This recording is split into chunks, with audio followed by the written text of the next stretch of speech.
అడ్డు అదుపు లేకుండా అసెంబ్లీని అడ్డాగా చేసుకొని ఏమాత్రం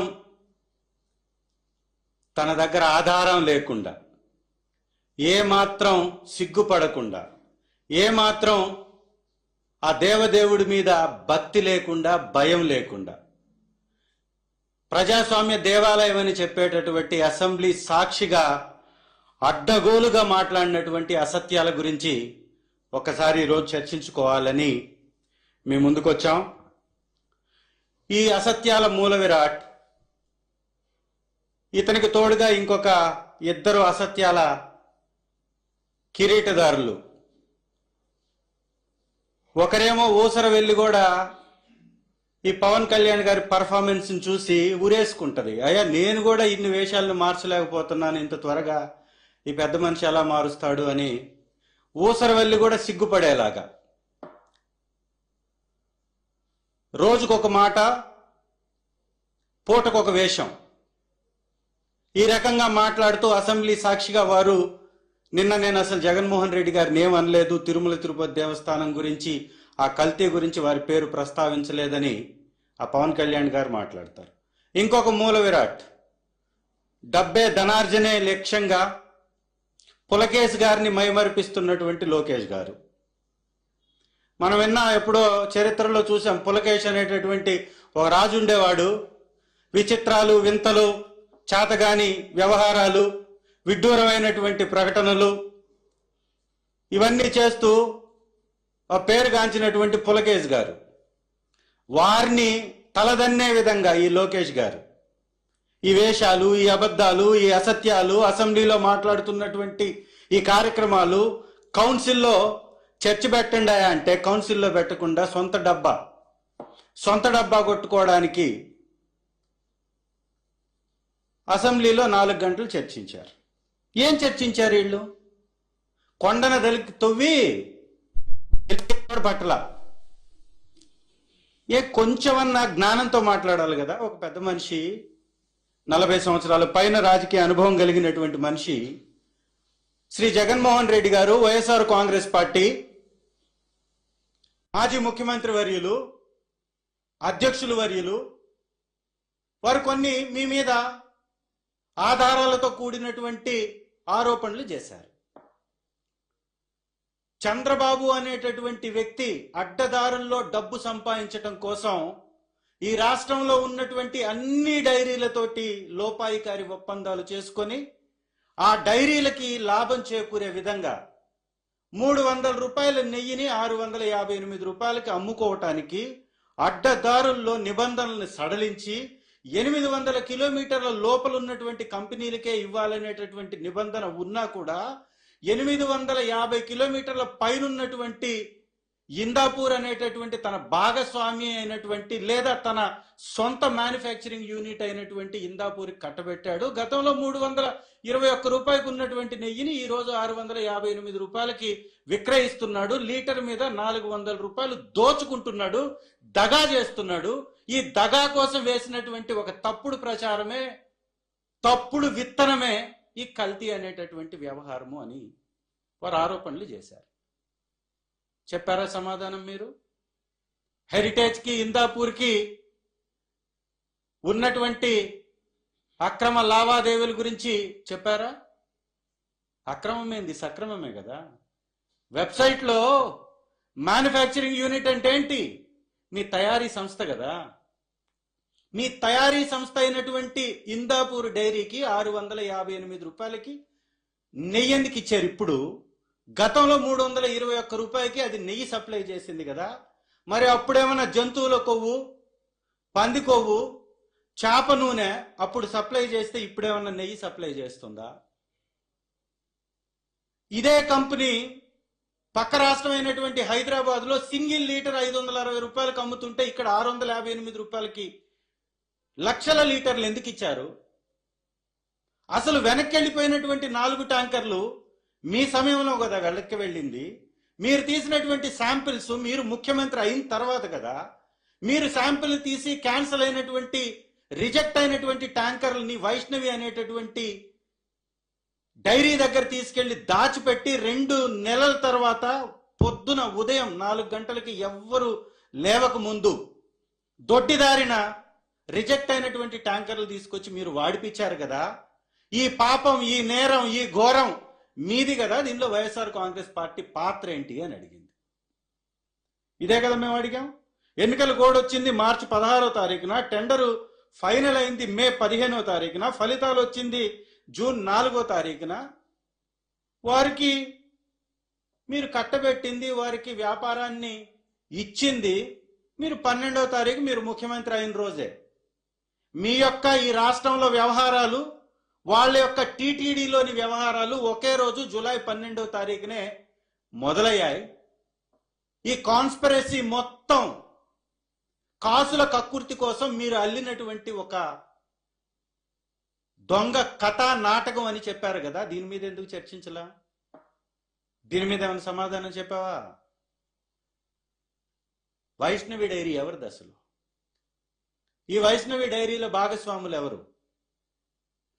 తీగ డైరీ అనేటటువంటి తీగ లాగితే నారావారి కుటుంబ డొంకంతా కదిలింది. ఒక్కటి కాదు, ఒక్క డైరీ కాదు, ఈ దేశంలో ఉన్నటువంటి అన్ని డైరీలతో చిట్ట చివరికి సంగమంతో కూడా, ఈ సంగం అనేటటువంటి డైరీతో కూడా సంగమం కలిసి ఉంది వీళ్ళకి. ఒక డైరీ కాదు, ఇందాపూర్కి హెరిటేజ్కి సంబంధం, ఇందాపూర్కి బోలేబాబాకి సంబంధం, బోలేబాబాకి హెరిటేజ్కి సంబంధం, వైష్ణవికి సంగం డైరీకి సంబంధం. ఈ అక్రమ సంగమాల కలయికే ఈ యొక్క కల్తీ. లేకపోతే 2 నెలల తర్వాత ట్యాంకర్ నువ్వు అక్కడ పెట్టేసి కల్తీ చేసి ఎలా తిరుమల తిరుపతి దేవస్థానానికి తీసుకొచ్చావు? ఎలా వచ్చినాయి? క్యాన్సిల్ అయినటువంటి ట్యాంకర్లను మళ్ళీ తీసుకొచ్చి తరలించి వాడించినటువంటి గనుడెవరు? శ్యామలరావుని ఎందుకు తీసేశావు? శాంపిల్ తీసేసినటువంటి శ్యామలరావు విచారణ టైంకి ఎందుకు తొలగించావు? ఎందుకు 3 ఈవోల్ని మార్చావు? ఎందుకు హెరిటేజ్ సంస్థ మ్యానుఫ్యాక్చరింగ్ యూనిట్ గా ఉన్న ఇందాపూర్ని పేరు తొలగించావు? ఎందుకు వైష్ణవి డైరీ సంఘంతో సంగమం కలిసినటువంటి ఈ ఫోటోల్ని తొలగించేసి ఈ సంగం డైరీ వైష్ణవి డైరీ తోటి సంగమం కలిగి ఉంది. ఒక గేటు మీదేమో వైష్ణవి లోగో, 2 గేట్లు ఉంటే ఒక గేటు మీదేమో వైష్ణవి లోగో, ఇంకో గేటు మీదేమో సంఘం లోగో. ఇక్కడ ఉంటుంది చూడండి సంఘం లోగో. లోపల ఇంటర్నల్ గా గేట్ ఉంది, దాని లోపల కూడా సంఘం లోగో ఉంటుంది. అంతెందుకు, ఇవాళ వాళ్ళు ఆన్లైన్లో వైష్ణవి వాళ్ళు అమ్ముతున్నటువంటి బటర్ మిల్క్, సంఘం బ్రాండ్ తోటి బటర్ మిల్క్ అమ్ముతున్నారు వైష్ణవి వాళ్ళు. అక్రమ సంగమాలు కలిగినటువంటి ఈ సంఘం ఓనర్ నిన్ను మాట్లాడతాడు, ధూళిపాల నరేంద్ర. ఈ రాష్ట్రంలో పాలు కల్తీ, నీళ్లు కల్తీ, చిట్ట చివరికి కల్తీ మద్యం. ఈ రాష్ట్రంలో 20 నెలల్లో దాదాపుగా 40 మంది పైచిలకు డయేరియా తోటి కల్తీ నీళ్లు తాగి చనిపోయినటువంటి ఉదాంతాలు. భోజనం కల్తీ, బొద్దింకల భోజనం, నీరు దాగి గిరిజన బిడ్డలు చనిపోతారు. చిట్ట చివరికి పాలు దాగి 20 మంది పైచిలకు అస్వస్థత. 6 మంది చనిపోయారు ఆల్రెడీ, 15 మంది హాస్పిటల్లో ఉన్నారు. వాళ్ళల్లో కూడా 7 మందికి చాలా సీరియస్ కండిషన్ ఉందంట. ఇంకా రిపోర్ట్ రాలా బయటికి, రాకముందే తేల్చేస్తారు తెలుగుదేశం నాయకులు. అదేదో గ్యాస్ లీక్ అవ్వడం వల్ల పాలలో వచ్చింది అంట. ఏమైనా యూరియా ఎక్కువయ్యి లేకపోతే కిడ్నీలు పాడయ్యి దానిలో కెమికల్స్ ఉండి మనుషులు చనిపోయారని డాక్టర్స్ చెప్తుంటే రిపోర్ట్ రాకముందే వీళ్లే చెప్పేస్తారు. అసెంబ్లీలో ఏం మాట్లాడతారు? వైవి సుబ్బారెడ్డి గారిని, కరుణాకర్ రెడ్డి గారిని తీసుకొచ్చి దోషులుగా పెట్టాలట. సిబిఐ సిట్ ఏం చెప్తుంది? మీరు చేసినటువంటి వాదనలో నిజం లేదు, జంతువుల కొవ్వు, పంది కొవ్వు లేకపోతే ఫిష్ ఆయిల్ లేదని చెప్పింది కదా. మరి ఏ నోరేసుకొని చెప్తున్నావా? నేనేం చెప్తున్నాడు చంద్రబాబు నాయుడు గారు? నేను ఆ రిపోర్ట్లో ఉంది, ఎన్డీడీబీ రిపోర్ట్లో ఉంది, చదివాను. అంతకు మించి ఏమీ లేదు అంటాడు. చెంపలేసుకోవాలా, ముందు సారీ చెప్పాలా, సాష్టాంగ నమస్కారం చేయాలా గుడి ముందు. మీరు చేసినటువంటి మోసం, దగ, పాపం, అంత భయంకరమైనటువంటి పాపం చేసి రిపోర్ట్ చదివానంట. ఆ రిపోర్ట్లో కిందే ఉంది, కొన్ని సందర్భాల్లో ఈ రిపోర్ట్ తప్పు అవుతుంది అని దానిలో నిబంధనలు రాసున్నాయా లేవా?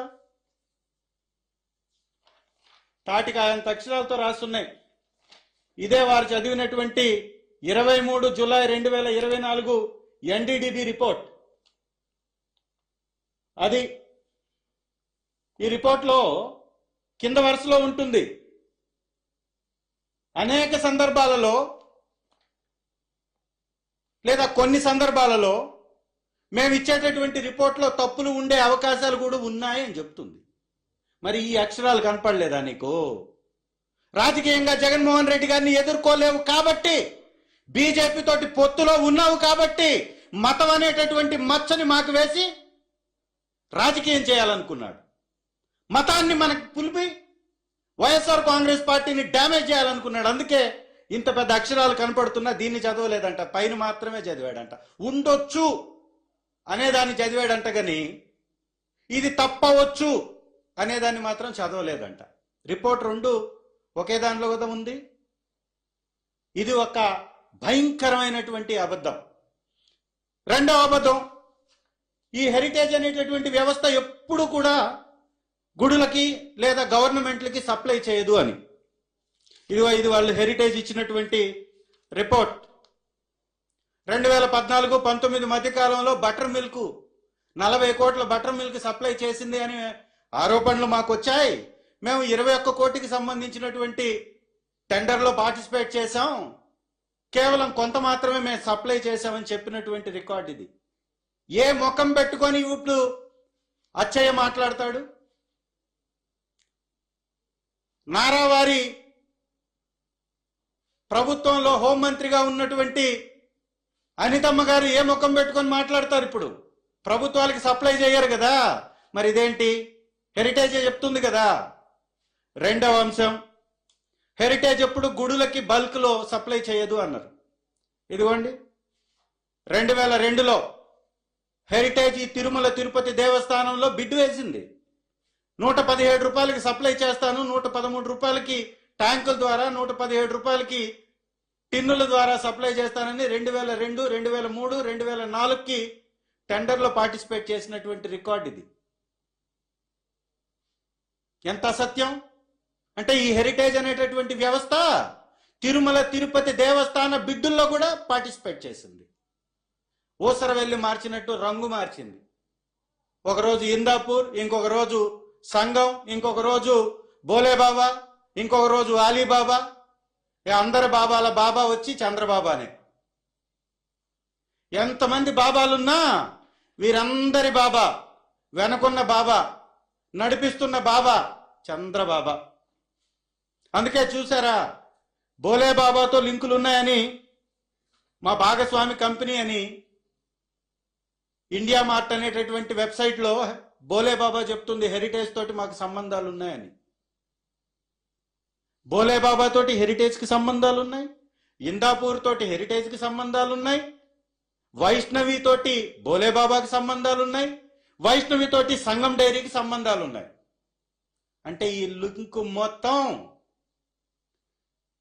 చంద్రబాబా గారి కనుసన్నల్లో జరుగుతున్నటువంటి వ్యవహారాలని చెప్పటానికి ఇది ప్రత్యక్ష సాక్ష్యం. ఇంకొకటి, ఎప్పుడైతే ఈ యొక్క అసత్యాలు బయటపడిపోయాయో, వీళ్ళు రంగులు మారుస్తున్నారు, ఊసర వల్లలాగా మార్చడం అలవాటు కదా. ఇమీడియట్ గా మ్యానుఫ్యాక్చరింగ్ యూనిట్ ని, హెరిటేజ్ లో ఉన్నటువంటి మ్యానుఫ్యాక్చరింగ్ యూనిట్ లిస్ట్ ని మార్చేశారు. మార్చేసి ఇమీడియట్ గా కో మ్యానుఫ్యాక్చరింగ్ యూనిట్ గా దాన్ని మార్చారు. 10వ తారీఖు ఈ యొక్క నెలలోనే మ్యానుఫ్యాక్చరింగ్ యూనిట్ గా ఉంది. 15వ తారీఖు కో మ్యానుఫ్యాక్చరింగ్ యూనిట్ అయిపోయింది హెరిటేజ్. అదేవిధంగా ఈ వైష్ణవి మీద ఎప్పుడైతే సిబిఐ సిట్ రిపోర్ట్ లో వైష్ణవి పేరు వచ్చిందో, ఇదిగోండి ఈ వైష్ణవి డైరీ తన గేటు మీద ఉన్నటువంటి తన బొమ్మల్ని చెరిపేసింది. గేటును చూడండి, గేట్ సేమ్, గేట్లో మార్పు లేదు, పరిసరాల్లో మార్పు లేదు. పరిసరాలు అవే, గేట్ అదే, రంగులు మారిపోయాయి. ఈ దొంగలు, ఈ దోపిడీదారులు, ఈ నయవంచకులు, ఈ మోసగాళ్ళు వెబ్సైట్లలో నుంచి తొలగించేస్తారు, గేట్ల మీద ఉన్నటువంటి పేర్లు మార్చేస్తారు. ఇవాళ పేరు మార్చినంత మాత్రాన ఆ పక్కన ఉన్నటువంటి ప్రెమిసెస్ మారవు కదా. అక్కడ కూడా చూడండి బ్లూ కలర్ సైడు, ఇక్కడ కూడా చూడండి అది లైవ్ విజువల్, ఈ రోజు తెప్పించినటువంటి విజువల్. వైష్ణవి డైరీ దగ్గరికి పంపించి తెప్పించినటువంటి విజువల్స్. బుర్రన్నోళ్ళు కనీసం అయ్యన్న మార్చుకుంటే దొరకకుండా పోయేవాళ్ళేమో. ఆ ఫుట్పాత్ మీద ఉన్నటువంటి రంగులు అలాగే ఉన్నాయి. రెండవది, ఆ గేటును మార్చలేదు కదా. ఏదైనా ఒక కంపెనీకి పేరుంటుందా ఉండదా? పేరుంటుంది కదా.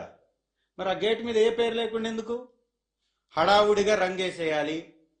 అది బీజేపీ రంగేసేసారనుకోండి, ఎవడో పట్టించుకోడు, వేసేసారు, ఆ రంగు వేసేసారు. నేను అడుగుతున్న సూటిగా చంద్రబాబు నాయుడు గారికి, జగన్మోహన్ రెడ్డి గారు అడిగినటువంటి ఒక్క ప్రశ్నకి కూడా మీరెందుకు సమాధానం చెప్పలేదు? మీరెందుకు మీ యొక్క నేషనల్ మేనేజర్గా ఉన్న, సేల్స్ మేనేజర్గా ఉన్నటువంటి వ్యక్తిని మీరెందుకు తొలగించారు? హెరిటేజ్ యొక్క సేల్స్ నేషనల్ వైడ్ గా చూసేటటువంటి వ్యక్తిని 14వ తారీఖు తొలగించేశారు. వెబ్సైట్లో 15వ తారీఖు పేరు మార్చారు. ఎందుకు వారిని తొలగించేశారు మీరు? వారి పేరు కూడా ఏదో ఉంది, మంచి పేరు వారిది కూడా. వారిని తొలగించేశారు. అంటే ఇవన్నీ కూడా ఏంటి అంటే, కావాలని చంద్రబాబు నాయుడు గారు ఆడిస్తున్నటువంటి నాటకం అని చెప్పటమే వైఎస్ఆర్ కాంగ్రెస్ పార్టీ బాధ్యత. కాబట్టి మీకు ప్రయత్నం చేస్తుంది. ఇవాళ ఎన్ని చేసినా కూడా చంద్రబాబు నాయుడు గారి అసెంబ్లీలో మాట్లాడినటువంటి అంశాల మీద ఒక్కొక్కటిగా, అదేదో బ్రహ్మానందం సినిమా ఉంది చూడండి, దొంగతనం చేస్తే ఇమీడియట్ గా గేట్ దాటే లోపల పట్టుబడతా ఉంటాడు. అలా అసెంబ్లీ గేట్ దాటే లోపల పట్టుబడ్డాడు చంద్రబాబు నాయుడు గారు. బ్రహ్మానందాన్ని కూడా మించిపోయాడు కామెడీలో. అయిన ఏమంటాడు చంద్రబాబు నాయుడు గారు? తిరుమల తిరుపతి కొండని 338 జీవో ఇచ్చేసి రాజశేఖర్ రెడ్డి గారు దాని మీద కక్ష కట్టాడు. ఆ కొండని 7 కొండలు కాదు 2 కొండలు అని చెప్పేటటువంటి ప్రయత్నం చేశాడు అని చెప్పేసి వారు మాట్లాడారు. ఒక్కసారి ఆ జీవోని ఓపెన్ చేయండి. GO 338 GO. దానిలో ఆ రోజు చంద్రబాబు నాయుడు గారికి తెలుగుదేశం పార్టీలో ఉన్నటువంటి ఒక నాయుడు గారే కోర్టుకు వెళ్ళారు 2005లో. కోర్టుకెళ్ళి ఎలక్షన్స్ అనేది ఖచ్చితంగా తిరుమల తిరుపతి దేవస్థానంలో ఉండేటటువంటి, ఆ కింద ఉండేటటువంటి కుటుంబాలకు కూడా జరగాలి.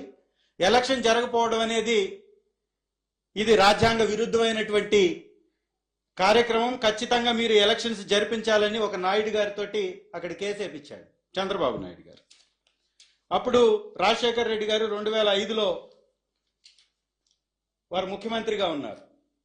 2005లో ముఖ్యమంత్రిగా ఉన్నప్పుడు ఆయన కేసు వేసినప్పుడు ఆ రోజు జేసీ దివాకర్ రెడ్డి గారు దేవాదాయ శాఖ మంత్రిగా ఉన్నాడు. పంచాయతీరాజ్ శాఖ మంత్రిగా కూడా వారే ఉన్నారు. వారు ఏం చేశారంటే, తిరుమల తిరుపతి దేవస్థానం ఉన్నటువంటి ప్రాంతమే కాదు, ఆ కిందున్నటువంటి ఆ కుటుంబాలు నివసించేటటువంటి ప్రాంతం కూడా దేవదేవుడికి సంబంధించినటువంటి ప్రాంతమే. ఆ ప్రాంతంలో ఎలాంటి ఎలక్షన్స్ జరగకుండా ఉండాలని 338 జీవో తెచ్చాడు. ఇదిగోండి, ఇది ఆ జీవో కాపీ. మీకు కూడా అక్కడ ప్లే చేస్తున్నారు, ఒకసారి చూడండి. దేవాలయం అని చెబుతున్నటువంటి అసెంబ్లీ సాక్షిగా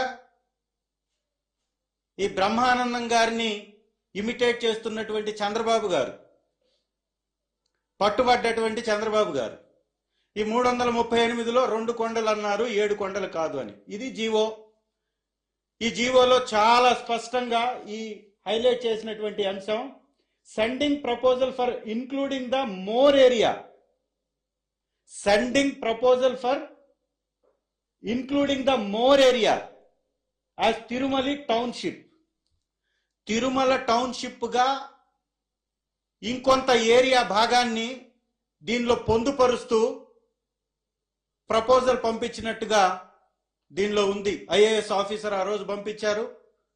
ఆ రోజు దేవాదాయ శాఖ మంత్రిగా జేసీ దివాకర్ రెడ్డి గారు ఉన్నారు. ఇచ్చింది పంచాయతీరాజ్ శాఖ, దేవాదాయ శాఖ. సార్, నేను అడుగుతున్నా, చంద్రబాబు గారు ముఖ్యమంత్రిగా 45 సంవత్సరాల నుంచి రాజకీయ అనుభవం కలిగి అనేక పర్యాయాలు ముఖ్యమంత్రి అయి పరిధిని నిర్ణయించేది పంచాయతీరాజా, రెవెన్యూ కాదా? రెవెన్యూ శాఖ నుంచి ఎక్కడన్నా పరిధిని నిర్ణయించినట్టుగా జీవో ఉందా? ఇచ్చినటువంటి మంత్రి దేవాదాయ శాఖ మంత్రి పరిధిని నిర్ణయించగలుగుతాడా? పోనీ ఎక్కడన్నా ఈ జీవోలో 2 కొండలు అని 7 కొండలు అని రాసుందా? కొండల గురించి మాట్లాడుందా? వాస్తవం ఏంటి దీనిలో? చంద్రబాబు నాయుడు గారు 2005 నుంచి అసత్యపు ప్రచారం దీన్ని పట్టుకొని ఎలా చేయగలుగుతున్నాడు? చేతిలో పచ్చపత్రికలు ఉన్నాయని పిచ్చి రాతలు ఏ విధంగా రాయగలుగుతున్నాడు? ఇంత అసత్యాలని, ఇంత అబద్ధాలని, పచ్చబద్ధాలని చంద్రబాబు నాయుడు గారు చెప్పగలుగుతున్నా నిలదీసేటటువంటి వ్యవస్థ లేకపోవడమే వారు మాట్లాడడానికి కారణం. చాలా స్పష్టంగా దీనిలో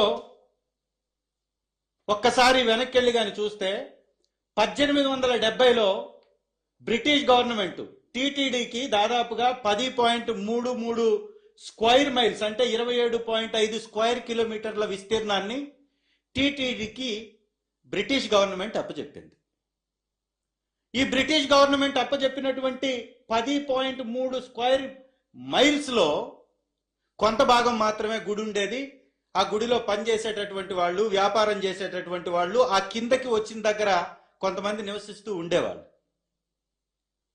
ఎప్పుడైతే చంద్రబాబు నాయుడు గారి యొక్క మనిషి, ఆయన కూడా నాయుడు గారే, కేసు వేశాడో, కేసు వేసినప్పుడు ఇక్కడ ప్రచారం, రాజకీయ ప్రచారం జరగకుండా ఉండాలి అంటే ఆ ఉన్నటువంటి పూర్తి విస్తీర్ణాన్ని దేవుని యొక్క టౌన్షిప్ గా చేయాలనే ఉద్దేశంతో ఈ జీవో ఇచ్చాడు.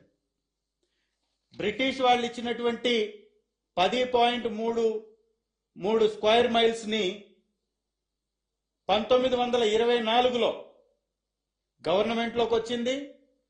1965లో జీవో నంబర్ 1784 తిరుమల తిరుపతికి సంబంధించినటువంటి బౌండరీస్ వాళ్ళు టూకీగా నిర్ధారించుకున్నారు. తర్వాత 1986లో రామారావు గారు ముఖ్యమంత్రి. అప్పుడు రామారావు గారు ముఖ్యమంత్రిగా ఉన్నప్పుడు జస్టిస్ చల్లా కొండయ్య గారు వారు కూడా 10.33 స్క్వేర్ కిలోమీటర్స్ ని, స్క్వేర్ మైల్స్ ని ఇది కొండ ప్రాంతంగా వారు గుర్తించారు. ఇది రామారావు గారు 1986లో. అయితే నాయుడు గారు వేసినటువంటి ఎలక్షన్స్, వాళ్ళు వేసినటువంటి కేసు ఎలక్షన్స్ కోసం కాబట్టి ఆ గుడి ప్రాంతం తప్ప మిగిలినంత ప్రచారం చేసుకోవచ్చు అని ఆయన కోర్టుకేశారు. కాబట్టి ఆ ప్రచారం కూడా చెయ్యడానికి వీలు లేదు అంటూ ఈ ఏదైతే ఏరియా ఉందో ఈ ఏరియా మొత్తానికి ఆ రోజు జీవో ఇచ్చారు దివంగత మహానేత రాజశేఖర్ రెడ్డి గారు. అంతటితో ఆగలేదు. 2007లో మళ్ళీ 2 జీవోలనిచ్చి దాదాపు 332 స్క్వేర్ కిలోమీటర్లు మొత్తం కూడా తిరుమల తిరుపతి దేవస్థానం యొక్క పవిత్ర స్థలంగా గుర్తించారు. ఒక భక్తి ఛానల్ పెట్టించారు. దేవుని యొక్క ప్రచారాలని, ఆ ప్రసారాలని ప్రపంచంలో ఉన్నటువంటి ప్రతి హిందువు వారి దగ్గరుండి చూడాలి అని వారు భావించారు. ఆ కళను నెరవేర్చారు.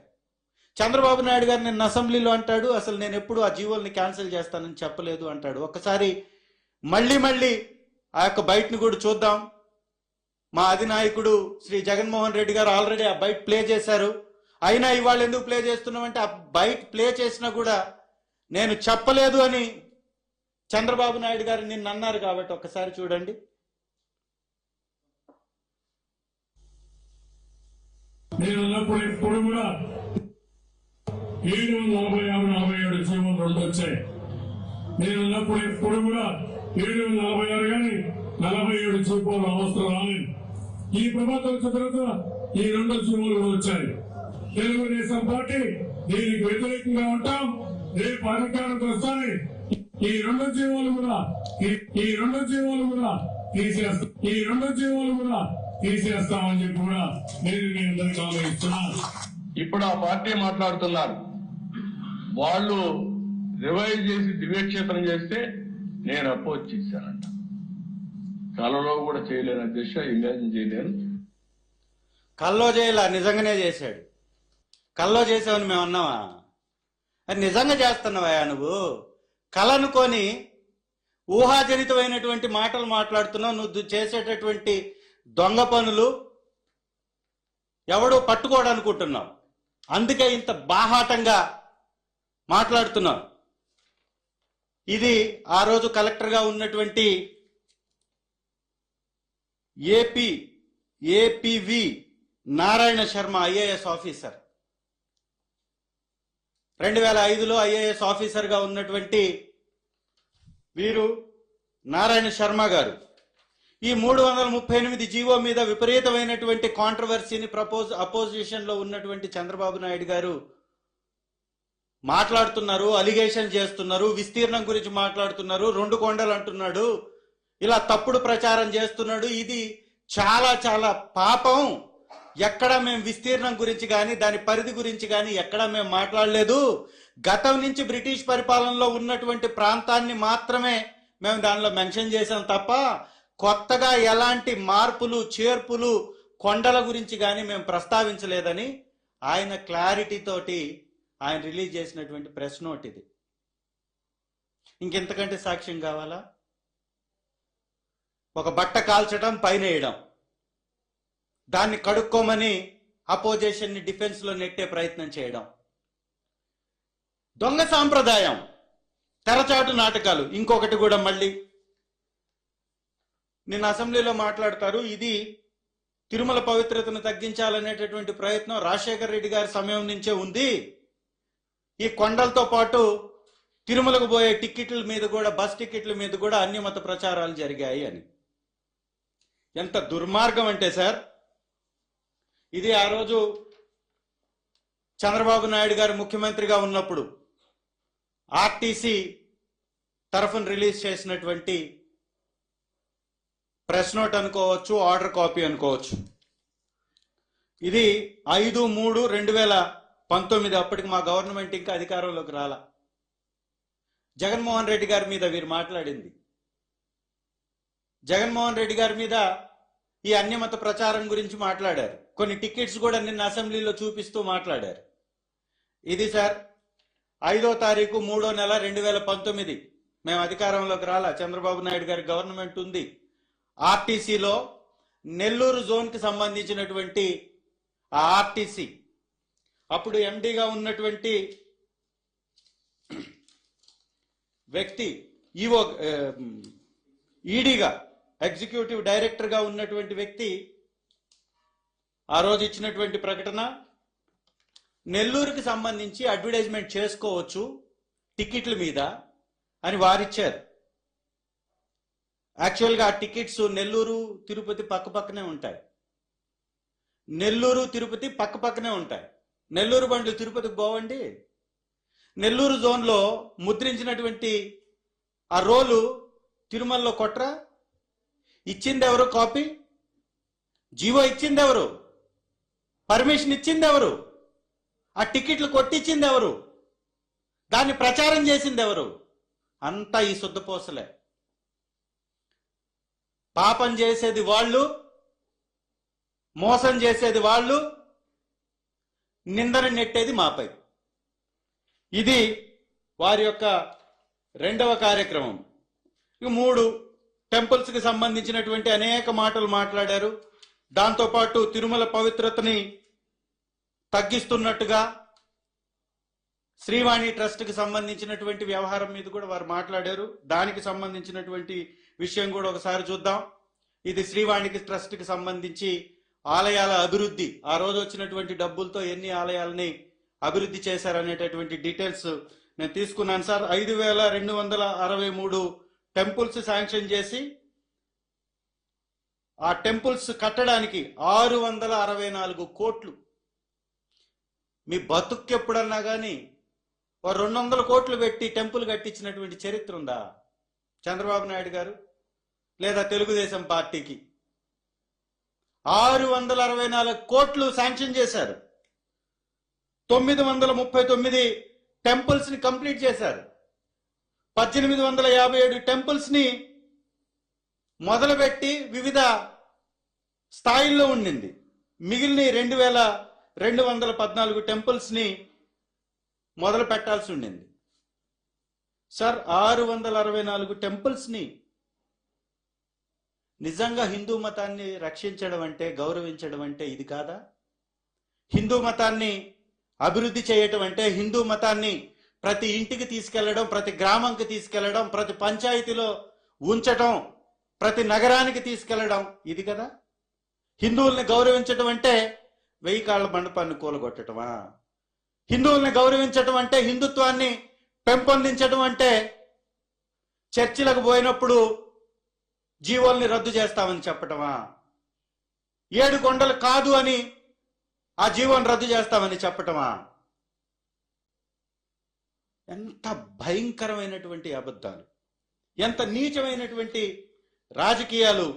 ఈ విధంగా వారు చేస్తున్నటువంటి రాజకీయాలు హర్షణీయం కానే కాదనేటటువంటి విషయం తెలుసు కాబట్టే ప్రజలందరూ చీకొడుతున్నారు వాళ్ళని. ఏదో కొత్తగా అనేక అంశాలు మాట్లాడుతూ ఇవాళ ఇంకొక అంశం, ముఖ్యమైనటువంటి అంశం వెలుగొండ ప్రాజెక్ట్, మా ప్రాంతానికి సంబంధించినటువంటి ప్రాజెక్ట్. ఇవాళ ముఖ్యమంత్రి గారు ఆ ప్రాజెక్ట్ని సందర్శించడానికి వెళ్ళారు కాబట్టి వారు అనేక అబద్ధాలు, వారు ఒక ట్వీట్ వేశారు. వెలుగొండని మేమే మొదలుపెట్టాం, మేమే కొబ్బరికాయ కొట్టాం, మేమే కంప్లీట్ చేస్తున్నామని. మీ బతుకులకు ఒక్క ప్రాజెక్టు కట్టిన చరిత్ర ఉందా? నీ సొంత నియోజకవర్గం కుప్పానికి నీళ్లు ఇచ్చింది కూడా మా ప్రభుత్వమే, జగన్మోహన్ రెడ్డి గారే. తెలుగు గంగ 40 సంవత్సరాల నుంచి దిక్కు మొక్కు లేదు. రాయలసీమ ఎత్తిపోతల గుక్కెడి నీళ్ల కోసం గొంతెందుతున్నటువంటి రాయలసీమని ఊరేస్తున్నాం. పక్క రాష్ట్రంతో లాలూచిపడి, పక్క రాష్ట్ర ముఖ్యమంత్రితోటి లాలూచిపడి లోపాయికారి ఒప్పందాలు చేసుకొని రాయలసీమని దగా మోసం చేస్తున్నటువంటి అంశం రీసెంట్ గా బయటపడిపోయింది. అట్లాంటి నీకు చంద్రబాబు నాయుడు గారు, మీకు అసలు ఆ చరిత్ర ఉందా? ఒక ప్రాజెక్ట్ని కంప్లీట్ చేసినటువంటి చరిత్ర కానీ, ప్రారంభించి కంప్లీట్ చేసినటువంటి చరిత్ర కానీ ఉందా? ఈరోజు తెలుగుదేశం పార్టీ నుంచి ఒక ట్వీట్ వచ్చింది. ఆ ట్వీట్ ఏంటయ్యా అంటే, 96లోని శంకుస్థాపన చేశారు, ఇవాళ కంప్లీట్ చేస్తున్నారు. ఎన్ని సంవత్సరాలు సార్ ఇప్పటికీ? వెలుగొండ ప్రాజెక్ట్ ఎంత సార్? ఈ ప్రపంచంలో అనేక ప్రాజెక్టులు 2 సంవత్సరాలు, 3 సంవత్సరాలు, 4 సంవత్సరాలు, 5 సంవత్సరాల్లో కంప్లీట్ అవుతాయి. మరి ఆ రోజు 80 కోట్లతోటి స్టార్ట్ చేసాం, ఈ రోజు ముగిస్తున్నామంటే ఈ రోజు దాని యొక్క సామర్థ్యం ఏంటి? 43 టీఎంసీల కెపాసిటీ తోటి వెలుగొండ ప్రాజెక్టుని కట్టాల్సి ఉంటే 96లో శంకుస్థాపన చేసి ఈ రోజు వరకు పూర్తి కాలేదని మీరు అంటున్నారు అంటే ఎంత దగా చేశారు వెలుగొండని? ఉట్టి మొండి కొండగా ఏ విధంగా మార్చేశారు? వారు వేసినటువంటి ట్వీట్లో నేను చదివి వినిపిస్తాను మీకు. ఆ ట్వీట్లో వాళ్ళు చెప్తారు, ఈ 2 సంవత్సరాల నుంచి విపరీతంగా పనులు జరుగుతున్నాయంట. సార్ వెలుగొండ చరిత్రను ఒకసారి తిరిగి చూద్దాం. పూల సుబ్బయ్య గారు ఆ రోజు అక్కడ ఎమ్మెల్యేగా ఉన్నటువంటి నాయకుడు. ఆ ప్రాంతానికి నీళ్లు రావాలంటే కేవలం 840 అడుగుల ఎత్తులో శ్రీశైలంలో నీరు స్టోర్ ఉన్నప్పుడు అక్కడ నుంచి టన్నల్స్ వేసి ఆ టన్నల్స్ ద్వారా ఈ కొండల మధ్యలోకి నీళ్లు తీసుకొచ్చి పోస్తే బాగుంటుంది అని ఒక ప్రకృతి ప్రసాదించినటువంటి కొండల మధ్య నీళ్లని నింపాలని వారు ఆశపడ్డారు. అనేక సంవత్సరాలు తెలుగుదేశం గవర్నమెంట్ వచ్చింది 83లో. తర్వాత చంద్రబాబు నాయుడు గారు తెలుగుదేశం గవర్నమెంట్ని, తెలుగుదేశం పార్టీని లాక్కొని గవర్నమెంట్లోనే ఆయన ముఖ్యమంత్రి అయ్యాడు. 9 సంవత్సరాలు పరిపాలించాడు సార్. వారు వేసినటువంటి ట్వీట్లోనే చెప్తారు, శాంక్షన్ 21లో వచ్చిందంట. ఏమయ్యా, ట్వీట్ వేసేవాడికి కానీ, చెప్పేవాడికి కానీ, ప్రచారం చేసేవాడికి కానీ కొంచెమన్నా ఇంగితం, జ్ఞానం, సిగ్గు, బాధ్యత ఉండాలా లేదా? మీ గవర్నమెంట్ 94లో వచ్చింది, అంతకు ముందు నుంచి ఆ ప్రపోజల్స్ ఉన్నాయి. 9 సంవత్సరాలు ముఖ్యమంత్రిగా చేశారు. 2021లో రావడం ఏంటి? అది కూడా పేపర్ కటింగ్ పెట్టారు ఆ ట్వీట్లో. మరి అట్లాంటప్పుడు మీరు చేయలేదని కదా నిజం. వెలుగొండ ప్రాజెక్టుని దివంగత మహానేత రాజశేఖర్ రెడ్డి గారు వచ్చి కొబ్బరికాయ కొట్టి శంకుస్థాపన చేసి ప్రతిపక్ష నాయకుడిగా ఉన్నప్పుడు అది సందర్శించి అక్కడ ఒక మొక్కని నాటి, అధికారంలోకి వచ్చిన తర్వాత ముఖ్యమంత్రిగా వారు అక్కడికి వచ్చి సందర్శించి ఒక పైలాన్ వేసి 3300 కోట్ల పైచిలుకు వెచ్చించి 2 సొరంగాల పనుల్ని స్టార్ట్ చేసి, ల్యాండ్ అక్విజిషన్ చేసి, పర్యావరణ అనుమతులు తెచ్చి ప్రాజెక్టుని పరుగులు పెట్టించాడు. రాజశేఖర్ రెడ్డి గారు వచ్చిందాకా తట్టెడు మట్టిదీల చంద్రబాబు నాయుడు గారు. పని కంప్లీట్ చేసిందే వెలుగొండ ప్రాజెక్టు శంకుస్థాపన చేసిన తర్వాత రాజశేఖర్ రెడ్డి గారు శంకుస్థాపన చేసి 3300 కోట్ల పైచిలకు వెచ్చించడంతో ఆ రోజు 2004-10 మధ్యలో దాదాపు 4000 కోట్లు అంటే ఇవాళ ఎంతండి? ఎంత ఖర్చు పెట్టినట్టు, ఎన్ని పనులు చేసినట్టు? 11 కిలోమీటర్లు ఒక టన్నల్ కంప్లీట్ చేశాడు. 18.5 కిలోమీటర్ల టన్నల్లో 11.5 కిలోమీటర్లు ఒక టన్నల్, రెండవ టన్నల్లో 4.5 కిలోమీటర్లు ఒక టన్నల్, 2 కంప్లీట్ చేశాడు. మొదలు పెట్టాడు. తర్వాత మళ్ళీ చంద్రబాబు నాయుడు గారు వచ్చారు, 2 టన్నల్స్ లో కలిపి 6 కిలోమీటర్లు కంప్లీట్ చేశారు. మొత్తం 37 కిలోమీటర్లు అయితే కంప్లీట్ చేసింది 6. జగన్మోహన్ రెడ్డి గారు వచ్చారు. మళ్ళీ ఆ ప్రాంత ప్రజలు ఆకాంక్షని గుర్తించి ఆ ప్రాంతం బాగుపడాలంటే ఆ ప్రాంతానికి ఒక సంజీవని వెలుగొండని గమనించి 1000 కోట్ల రూపాయలు వెచ్చించి 2 టన్నల్స్ పూర్తి చేశారు.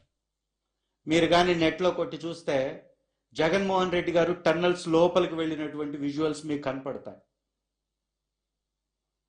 ఆ 2 విజువల్స్ ని మీరు కానీ గమనించినట్లయితే టన్నల్స్ లోపలికి జగన్మోహన్ రెడ్డి గారు వెళ్ళినటువంటి విజువల్స్. నేను ఇన్ఛార్జిగా ఉన్నప్పుడు కూడా జగన్మోహన్ రెడ్డి గారు 2024లో వచ్చి జాతికి అంకితం చేశారు. ఆ రోజు కూడా వెహికల్ వేసుకొని మొత్తం టన్నల్స్ మొత్తం వెళ్ళొచ్చాం. 2వ టన్నల్లో ఒక మిషన్ ఆగిపోయింది, వాళ్ళు కోర్టుకి వేశారు. కోర్టులో కేసు ఉంది, అది పెండింగ్ ఉంది. ఈరోజు 2 సంవత్సరాల తర్వాత చంద్రబాబు నాయుడు గారు వచ్చి అసత్య ప్రచారం చేసుకుంటారు. ఈ రోజు వరకు ఆ కోర్టులో ఉన్న కేసు తీసేలా, కోర్టులో కేసు సాల్వ్ అయితేనే ఆ మిషన్ని డిస్మాటిల్ చేసి అక్కడి నుంచి తీయగలుగుతారు. ఈ రోజు వరకు ఆ మిషన్ తీలా, ఆ పని చేయలా. ఆ టన్నల్లో అలాంటి పని పెండింగే ఉంది. ఇప్పుడు వాళ్ళు చేస్తుంది ఏంటో తెలుసా? 7 కిలోమీటర్లు ఫీడర్ కెనాల్లో ఉన్న లైనింగ్ వర్క్ పెండింగ్ ఉంది. ఇలా చిన్న చిన్న పనులు పెండింగ్ ఉన్నాయని మేము ముందే చెప్పాం. మీకు వెలుగొండ ప్రాజెక్ట్ అంటే ఏంటి? 43 టీఎంసీలు వాటర్ స్టోర్ చేసేటటువంటి ట్యాంకు, రిజర్వాయర్. దానిలో ఏమైనా పెండింగ్ ఉందా? దానిలో నువ్వేమైనా చేసావా? దానిలో ఉన్నటువంటి వాళ్ళకి R&R ప్యాకేజ్ ఏమైనా ఇచ్చావా? వాళ్ళని ఏమైనా పక్కకు తరలించావా? నిర్వాసితులుగా ఉన్న గ్రామాలు అక్కడి నుంచి వెళ్ళిపోయాయా? వాళ్ళకి R&R క్లియర్ చేసావా? ఈ రోజు వరకు అదే నువ్వు R&R ప్యాకేజీ ఇవ్వకుండా ఇవాళ నువ్వు కొత్తగా వచ్చేసి చేస్తుంది ఏంటి? అక్కడ డ్రామాలు ఆడేదేంటి? అక్కడ ఆడుతున్న డ్రామా ఏంటి? ఆ లైనింగ్ వర్క్ ఏదైతే ఉందో 2 సంవత్సరాల నుంచి 2 కిలోమీటర్లు చేశారు లైనింగ్ వర్క్.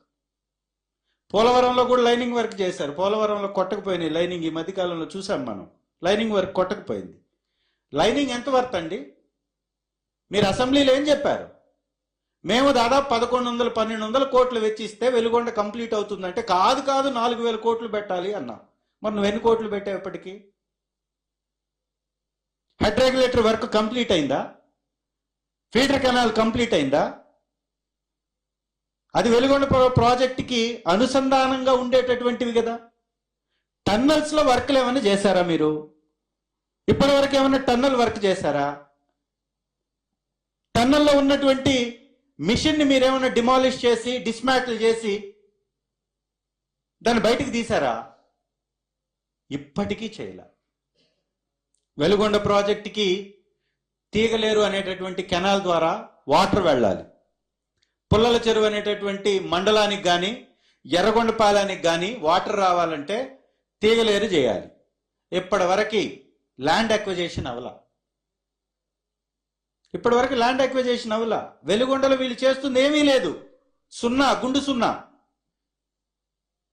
మీకు దమ్ముంటే వైట్ పేపర్ రిలీజ్ చేయండి. తెలుగుదేశం పార్టీ హయాంలో మీరు పెట్టినటువంటి ఖర్చు ఎంత వెలుగొండకి?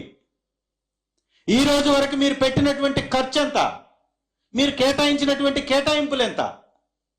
మీరు కేటాయించింది ఒక సంవత్సరం 200 కోట్లు అయితే ఖర్చు చేసింది 100 కోట్లు కూడా కాల.